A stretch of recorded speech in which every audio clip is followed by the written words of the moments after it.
I'm Dave Kunitz. I was Thrasher originally, Ozone, voice General Hawk, Action Sailor when it was reintroduced. The first one. Almost that old, not quite. Anyway, that's Wayne. I'm just going to show you a couple of spots because this is about vehicle designers and decided it's all about me. We got to play a lot in G.I. Joe, and we'd go on all sorts of adventures. I got to drive that. That's a picture of me in a bridge layer. I got to drive that. That was a lot of fun, and that was my original office. And if you look close on the desk in front of me, that was building the, probably late at night, one night, a picture taken when we were building the space shuttle. But that's what it looked like in each designer's office. A little bit different. Mine usually a little bit messier, or a lot messier. But yeah, everything was built by hand. So we're going to talk a little bit about vehicles, what they were, how they came about, some of the origins, and again, every little piece of every vehicle at that time was physically built by hand by the designer. So you guys would do modifying? Yeah, that's what we did, from scratch. Some of my history in G.I. Joe or at Hasbro shows up there. Got to rub elbows with some folks. And we would always start with drawings. Sometimes detailed, sometimes not, depending on who was going to build the model and how.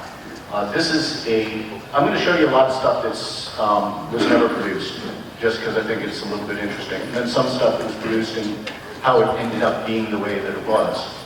So this is a vehicle. It was going to be an inexpensive vehicle. It was going to have 2 wheels, which is different from anything else that we had done. And that's the kind of detailing that we would try to put into some of the first initial drawings, just to show our engineers what things were going to be like, and this was probably after first sketches, and quite often Greg Bernson would say, hey, do 50 sketches, and we're going to narrow it down from there for each vehicle. That was in the beginning. We slowed down doing 50s because we start getting really, really busy. But that's what it would be. Do 50 sketches, knock it down to, like 3, do another 10 off those 3, and knock it down to the final one, and make the models and everything else. Didn't always go that way, but that's the way he liked it to work. This was called the Scrambler. It too never got produced. Did end up being a model. There were some things based on X-wing, so it actually had 2 wings. On the left, it's actually showing wing direction, how they would be, but it would be similar wings, top and bottom, and then a spinning blade in the center, so to take off. So here's just some more sketches of how things were going to go together and how we were going to make them. I'm going to tell you a story. I covered this a little bit in an earlier panel on how the space shuttle all came about.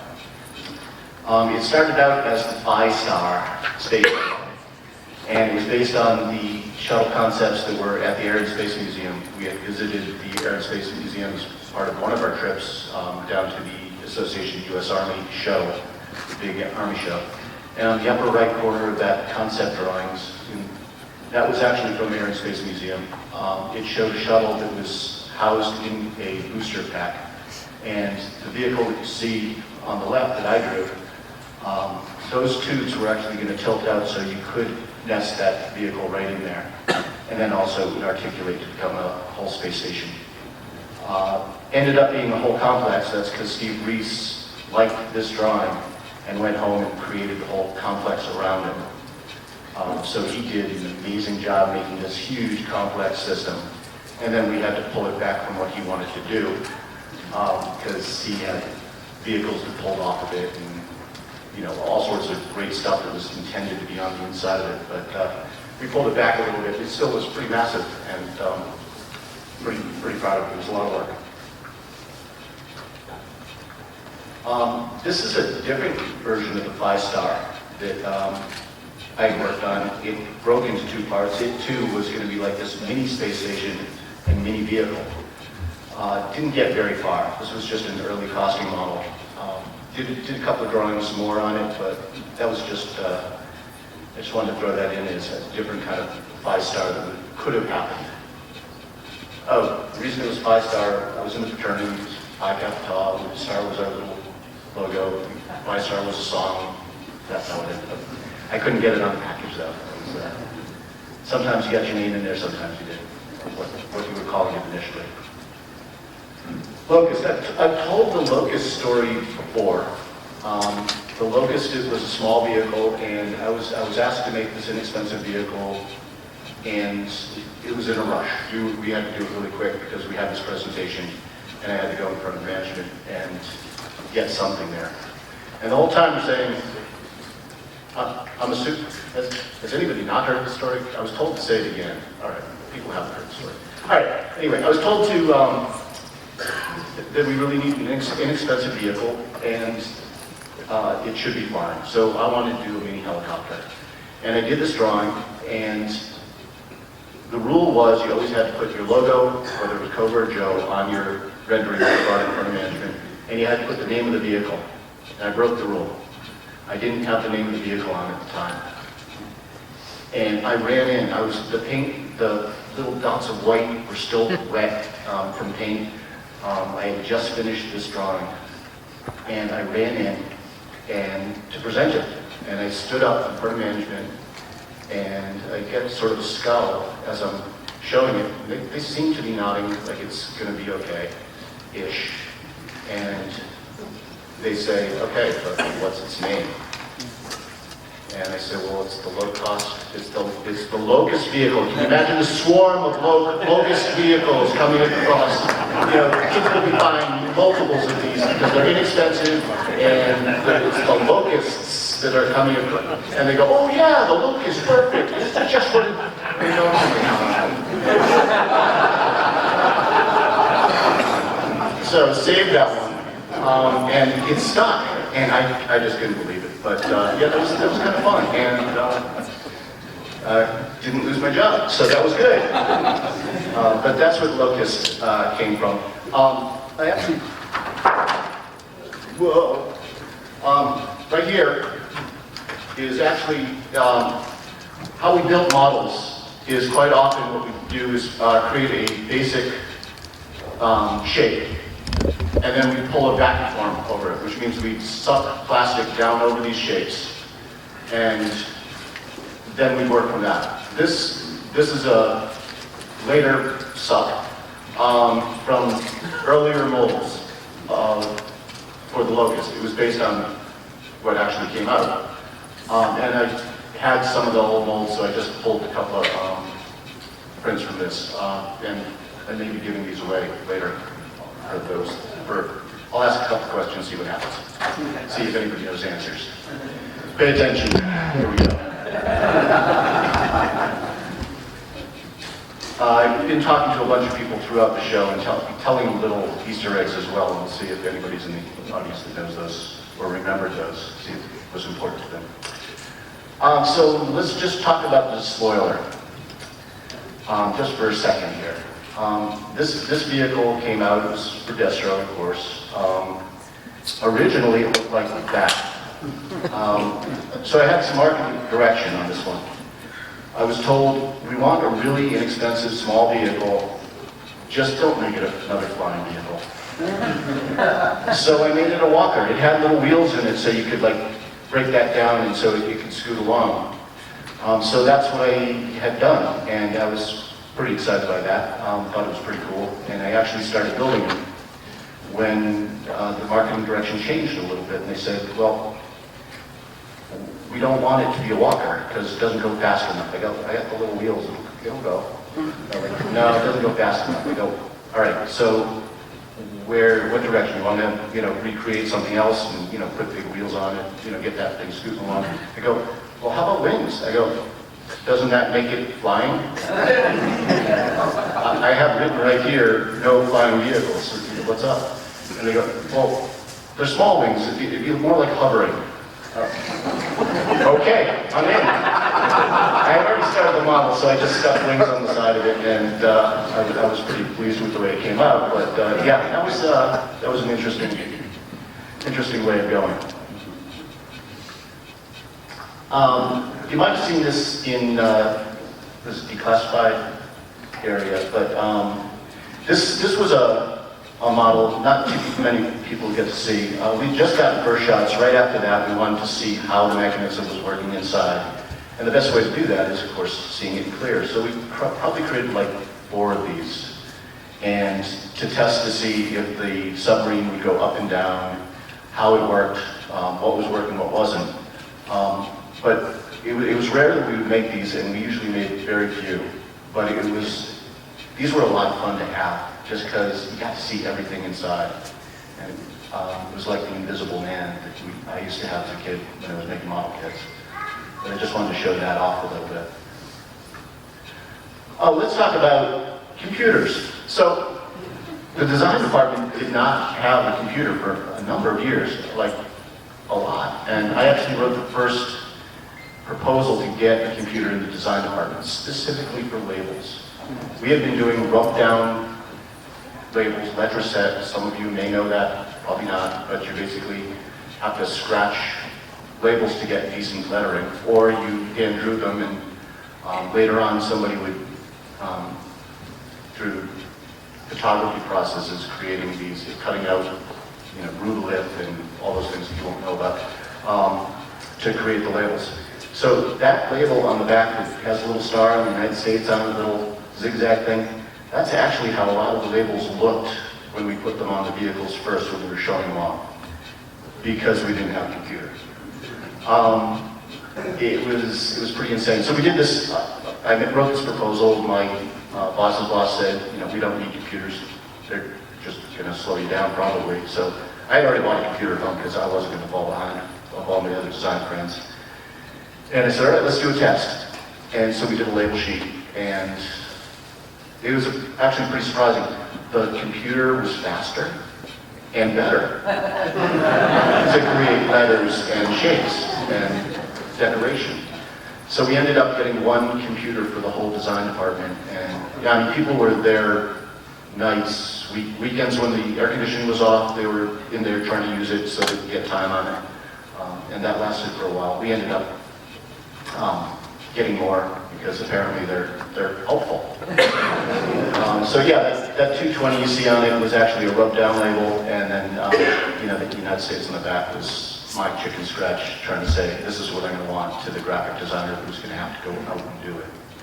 But that's what they look like. I just wanted to show you a nice blueprint and tell you a little bit about the Ice Saber and the Mud Buster. We were trying to save money on this one, or save tooling money on this one. So what we did is I created the parts that were going to go on both vehicles. So this is a Tom Hamilton drawing, and he had to use all the parts that I decided that he had to use in his drawing, which he did a great job. But you'll notice that all the missiles, the roll cage is the same for both, and some other small parts. But all it was intended to do is save money in tooling and try to get the price better for the consumer.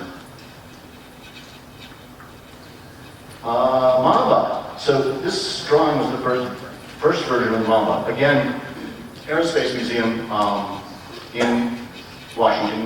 We'd go pretty much every year when we went to the AUSA show, and they had a model of a German helicopter that had intervention blades. And I thought it was pretty cool that you have these blades side-mounted.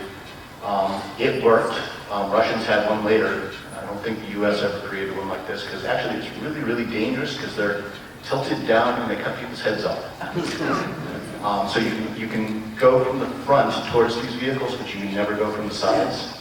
Yeah, it's not good design, unless you're Cobra, because it just doesn't matter, there's more. Yeah, so this was the first design. I wanted it to be, really angular and all. Didn't love it, and people that saw it didn't love it, apparently, so I ended up doing a different drawing. And this is closer to what the real thing. This was the drawing that came out, and I basically based my model making on this one, and then changed it so that these would actually fit.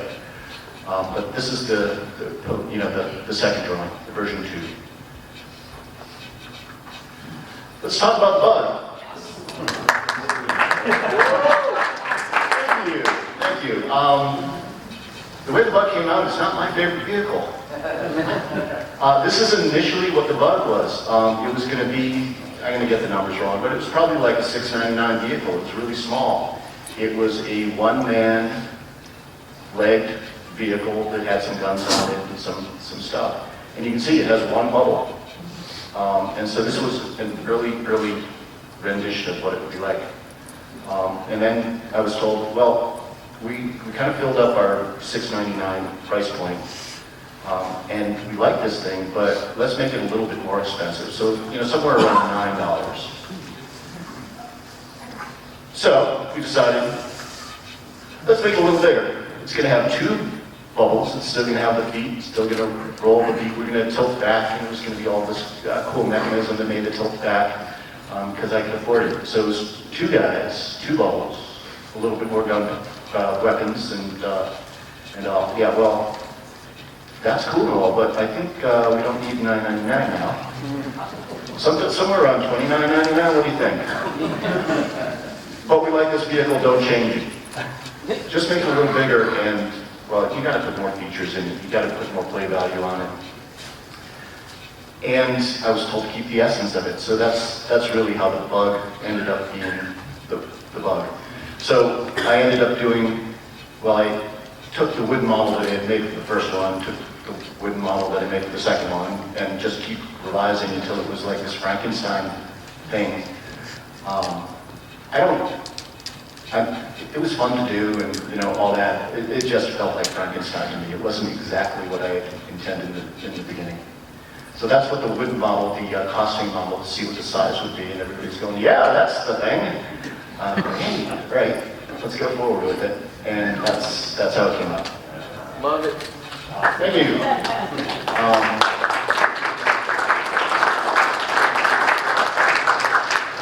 Thanks. My wife's in the audience. Can you hear us? Yeah, put your hands up here. No, the bug actually got its name from a girl that I had a crush on at one time. Her used to call her Bug. I know.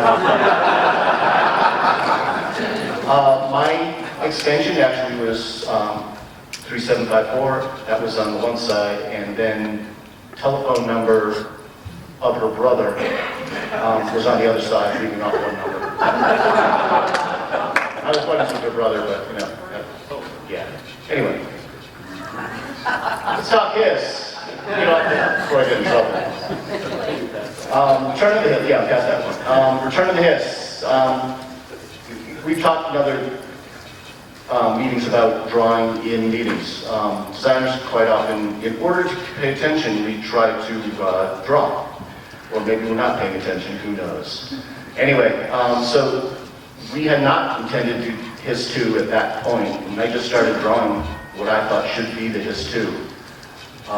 Because I really liked Waymaker's original drawings. I really wanted a front opening cab, which was in his first drawings.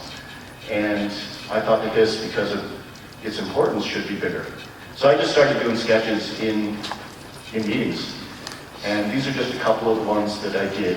I wanted cargo nets on the side as part of it, and I wanted a lot of detail. And yeah, so that's how the Hiss started.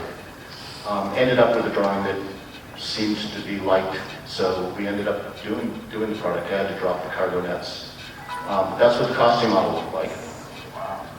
So it still had the cargo nets, that bigger guns in the top, that fold down front, very similar to the way that the final one ended up. It's kind of funny, I'd drawn a bunch of detail on it, and I actually handed this off to one of our model makers and said, you can't put too much detail on this model. I think he did. He just went wild, and that's why you see so much stuff on that thing. I love the way it came out, but that's what happened is I drew some, but he really enhanced it. And that's what the final model looked like. So he really detailed it a lot.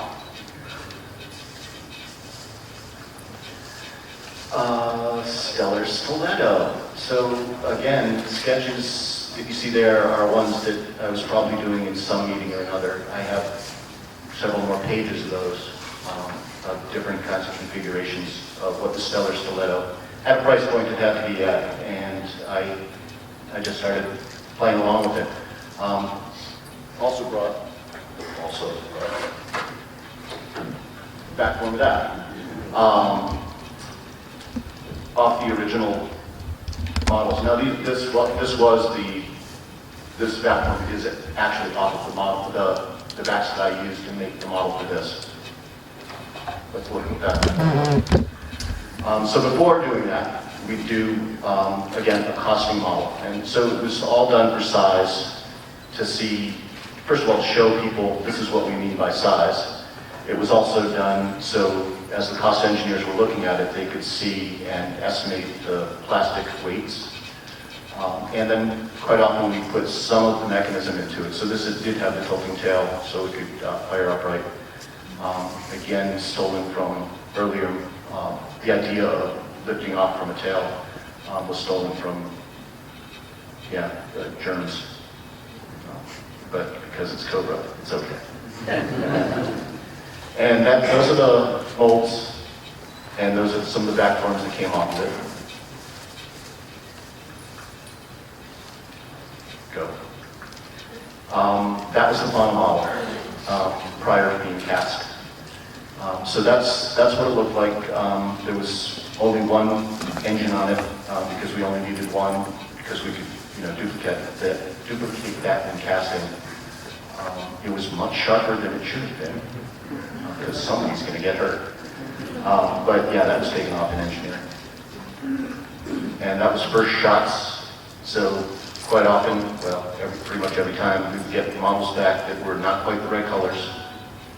Things didn't fit quite right, and we'd have to evaluate them and get them so that they looked and felt right, and everything fit and worked and all that. And that's all of it, sort of the steps.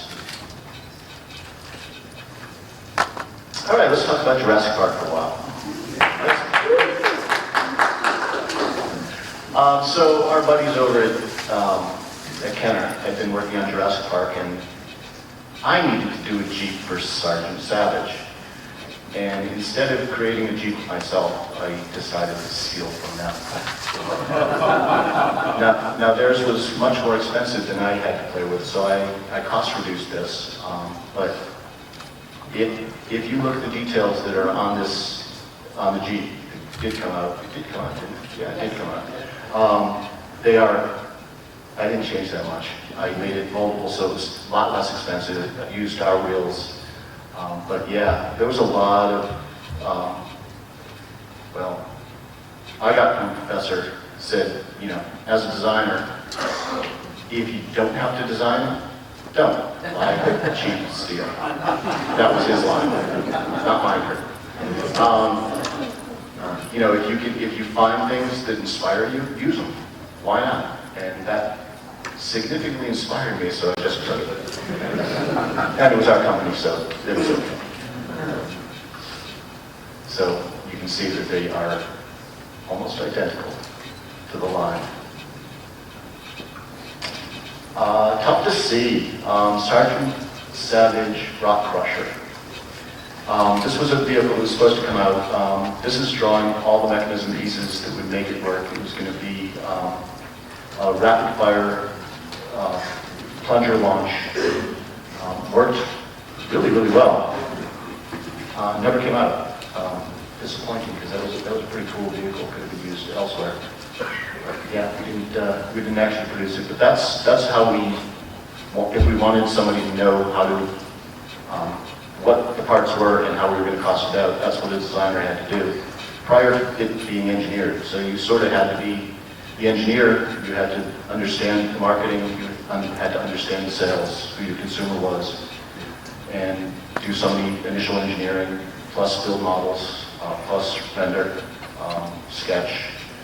You had to do a lot as a designer in those times. It's changed a little bit in that you have to do a little bit less now because we have experts in the field. So instead of a designer doing their own model making, you now have model makers to do all of that. And quite often it's done in 3D, so it's a completely different kind of development process. But this is the early days.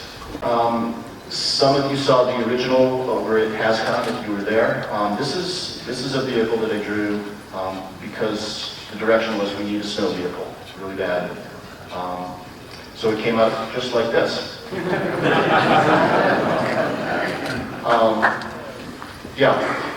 We also needed a Destro's vehicle really bad, apparently. So yeah, it was deemed that we needed Destro more than we needed snow, and so I changed the G.I. Joe had a design language that was a little bit smoother, a little bit nicer, and then of course Cobra had a sort of certain aesthetic and color palette. And Destro had sort of definitely a color palette, but also a certain aesthetic. And so we had to morph that from that last drawing that's smoother and nicer to be more Destro-esque.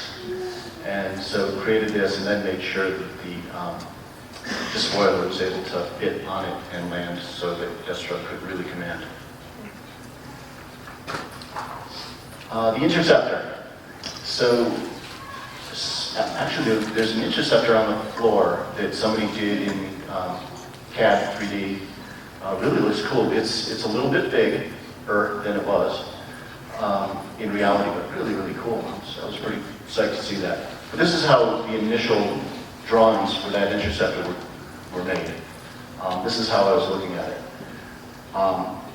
And that was the aesthetic. That's not what you saw on the floor. This is the costume model, the wooden model that I created with pieces that are ripped off of it. I took this off the internet because I don't have any shots of it. But that's what it looked like. This is what's approved. So we're going forward, we're making the model, we're going pretty far ahead. In fact, we're done. Brought it again in front of management. Mine was changed. It looked to Star Wars, is what we were told.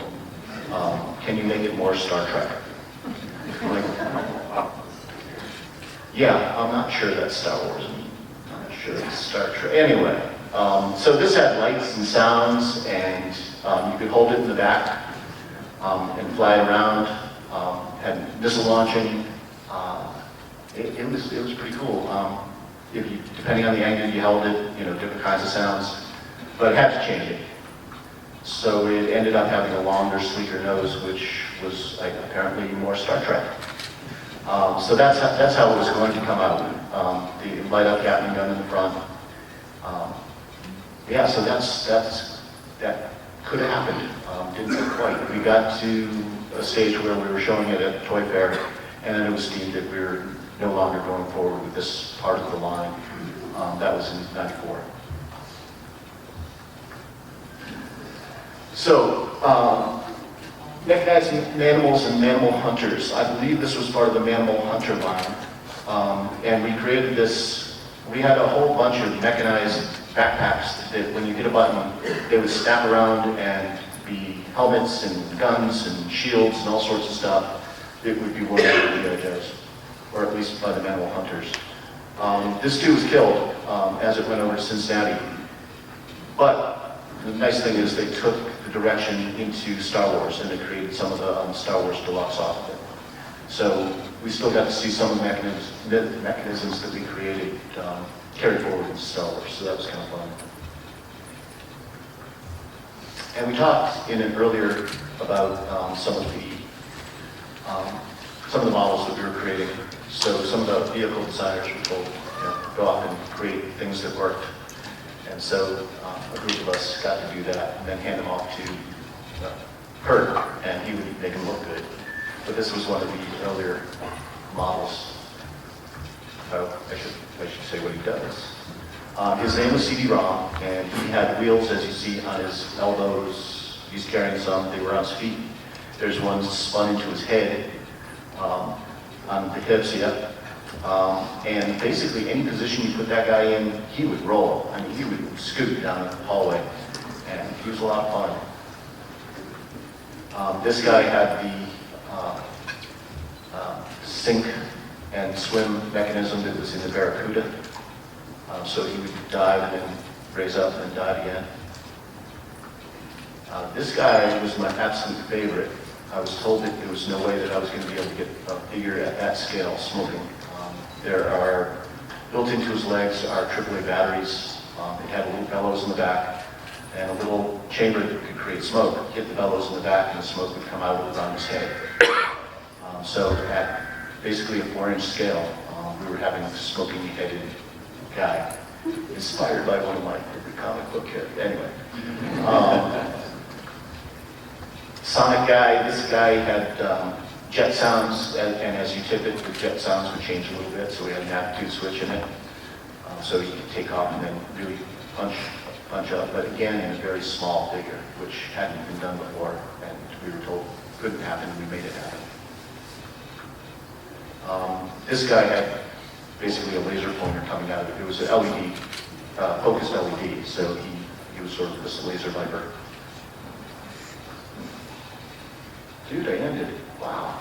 I went too fast.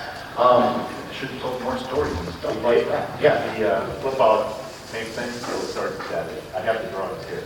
Sergeant Savage? Yeah. He was going to go on Sergeant Savage, and he was a tank, and he would pop around it. Maybe later. I don't know. All right. How do you have Savage? All right. So, I mean, where are we in time? I can't see. Got about 20 minutes. 20 minutes. All right. Let's start with a couple questions if we have them. There's a question right over here. You have to stand up real loud unless we get a mic to you. Can you be more specific with the Jurassic Park Jeep? Did you have a production sample from a toy store? Were you looking at Kenner drawings? Sure. Yeah, real specifically is I took a toy off the toy shelf and I repainted it. I glued some stuff together and I milled out, I cut some parts off so it would be much less expensive and made it moldable and yeah, made it inexpensive. And later heard that the kind of guys were kind of pissed because their thing was, I don't know, like $12 or $15 and I got mine out for like $6.99. I may get the numbers wrong, but I know that that's sort of where it ended up. But yeah, we were the experts in making things cheap. We got complaints about, from parents, hey, I got to build this thing. And you'd say to the parent, okay, you can have the thing basically half the size, or you can build the thing. And they're like, oh, we'll build it. That's fine. Our kid wants big. So our prices compared to everybody else, they were good. They were real good. And I feel that was part of the success of the line, is part of which a lot of kids like to do that and label themselves and all that. They liked our detail that we put into it. And the detail and all that stuff that we put on it, the intention was, if you can create shades and shadows, you don't have to decorate it. It basically gives multiple colors to something. It makes it feel like it's more valuable because it seems like there's more colors. And so we put a lot of detail on it, and that was intentional. So segueing right from that, one of the things that we know is that quite a bit of the time you would cut up and use other things as detail, like the Easter eggs found in the Defiant complex and things like the back of the snake and the tripwire lines.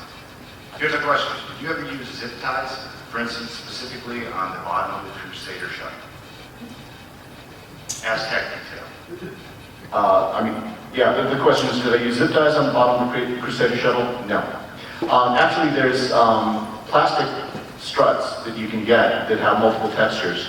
And I know the piece you're talking about, and it was something that I bought. It was a styrene piece that had that same thing. But yeah, it looks like a zip tie. Could have been. Just the nylon doesn't stick so well, so styrene is much better. Question over there. Yeah, all the Can you stand up? I can't see you. all the stuff that wasn't produced at the end of the line. What hurts the worst for you? That the one thing that you wish wasn't made. Wow. I got all the ones that didn't come out. I got to do all the fun parts already.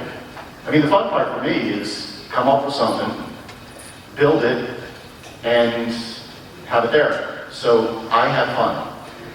Then you go into production, that's less fun. So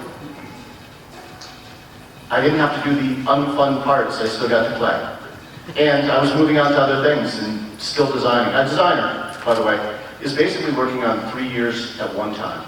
I mean, you basically have to cover what's coming in from production and evaluating and writing out documents and redrawing stuff to make sure that everything is looking good, fits right, feels good. That's one of the years you're working on.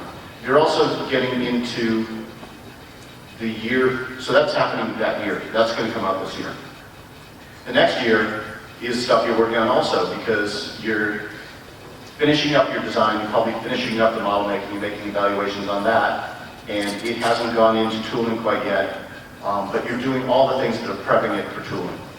And then also you have to come up with the next year, and that's where you're doing all your sketching, your rendering, your pitching to management, what it's going to be.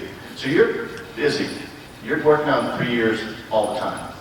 And if you're not busy enough, and you're not doing the full designer's job. I got to do all the fun stuff. I'm not that disappointed that any of the stuff didn't come out. Because again, I got to do the fun things, and I kept going. I'll let you go right here. Okay? Is there a story to the Rattler? Do I have a story for the Rattler? Yes. Like how it made? Yeah. Rattler I didn't actually design. That was a combination of Wade Luther and Greg Burnson. I know it was designed on the Warthog, and Greg is a big military buff, and so he definitely wanted to make it as realistic as possible, yet Cobra-ize it a little bit. So that's sort of how that came about. So, as you already figured out, I like space and shuttles and things, and when I was looking at the interceptor there, I don't know if it was my imagination, but it seemed to me like the board and the starboard side engines look different. Usually, when you look at a spaceship or an aircraft, they're usually bilaterally symmetrical, and I was wondering why it was that way. It just looks a little odd. I actually am not a big fan of symmetry. Leah, look at the bug. I always felt that anything that was Cobra-ish, they didn't care. If it crashed, and they did, as long as they had a good parachute. Symmetry is overrated, I think, and especially if it's Cobra. You can get away with a lot, and I prefer to design Cobra vehicles over Joe vehicles just because you can get away with a lot. It's a lot more fun.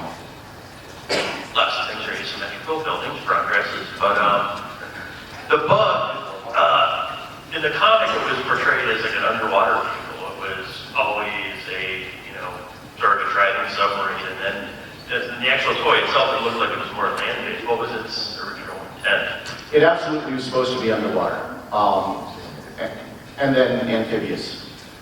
The first drawings you saw sort of took place underwater. It was more like, Jacques Cousteau. It morphed into more amphibious. I mean, we always wanted the kids to play on the floor. I mean, they're not going to take they're not going to take much into the bathtubs. That would be taking up a lot of space if they took the bug into the bathtub. They're going to play on the floor, and so rolling is good. I wanted walking just because it was different, but it didn't really walk. You'd have to fake it, which, it's okay with me, but some people can't see beyond that. So it was supposed to be underwater. It was supposed to roll underwater if it needed to. But it also had the jets on the side to propel it if needed as well. Did it start at that side? So I love the summertime water vehicles, and I'm always curious, did Hasbro have a thing like, hey, it's summertime, let's design some boats that kids can play with in their backyard pools or whatever, and vice versa, hey, it's wintertime, because you're coming out of Christmas, let's develop some ice snow. Yeah. We like, first of all, we like a variety of kinds of vehicles. There are certain real vehicles do sell better than other vehicles, but you have to have a variety because there's always a second and third vehicle that these kids are getting. Yeah, we thought about where they were going to play with it. The small boats, Devilfish and Piranha, sold incredibly well in terms of volume. We sold lots of those, lots and lots. And we thought that some of the big, we wanted to do, much bigger boats, and we did, help me out, Cobra Vehicle Big. Thank you. So we did that one. It didn't sell as well as we had thought. It did okay. Didn't sell as well as we thought. We sort of did a post-mortem on it, and you can't take that into a bathtub. And how many people have pools? You can take it in your bathtub. Yeah, okay. It takes up a lot of room, anyway. But yeah, it floated well. It had a lot of play value, but it was harder to bring into the bathtub. I got a question for you. So I've talked to some people out there.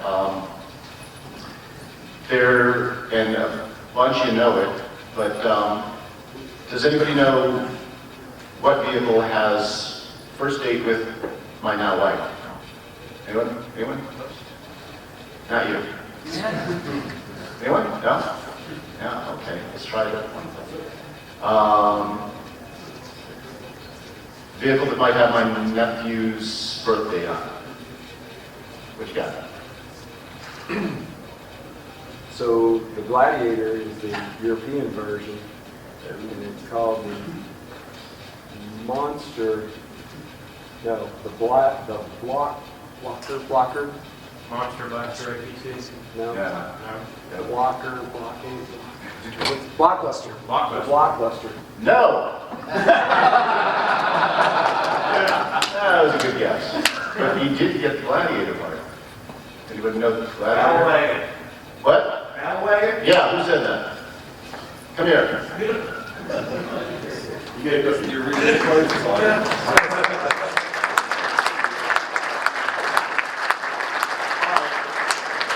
Did raise your hand for my wife's and my first date.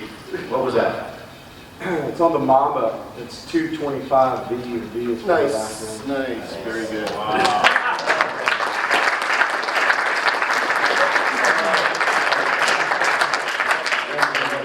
Last one. Congratulations. Last one, easy one. Let's see. I'm just trying to see hands. What does LOCUST stand for? Let's on this guy right here first in the black. Yes? LOCUST? Yes. Low cost. Low cost. It's the last one.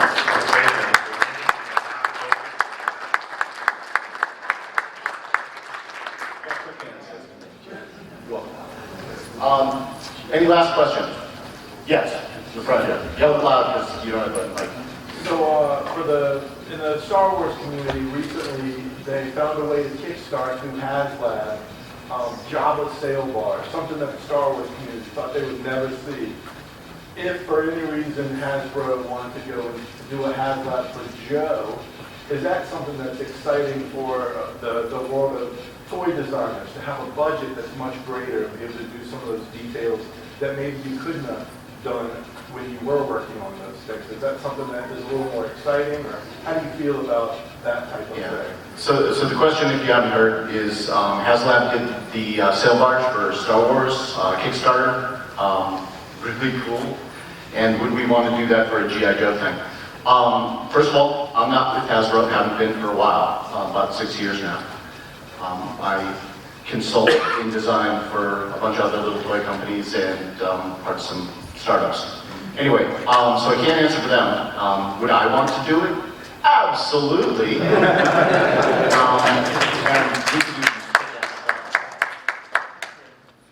got a question. Okay. What was your first vehicle that you worked on and your last vehicle? And what was your most fun or challenging vehicle? Wow. 3 questions. Okay. 3 in 1. First vehicle I worked on, I think, was the LCV, low-call vehicle. On the side it says NTZ, as in Kunitz, 516 underneath it, and that 516 was the address of the fraternity I was in at Purdue University. Last vehicle that I worked on, well, some Sergeant Savage stuff. Probably the last one was that, what do they call it? Rock Crusher, yes. That was probably the last vehicle I worked on for the JoeCon. That tour duty. I then came back to Hasbro. I left, went to Tyco, went to Mattel, came back to Hasbro, was head of Hasbro Direct. We did Toys R Us exclusives, we did exclusives for all sorts of stuff. And so there was some stuff I worked on, sort of, I was directing and VPing and stuff like that, so I didn't get to play as much. Favorite toy as a kid was probably Hot Wheels. That or Major Net Racing. I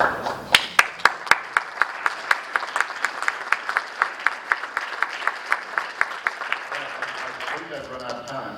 And thanks, and if you want to ask questions, I'll be around.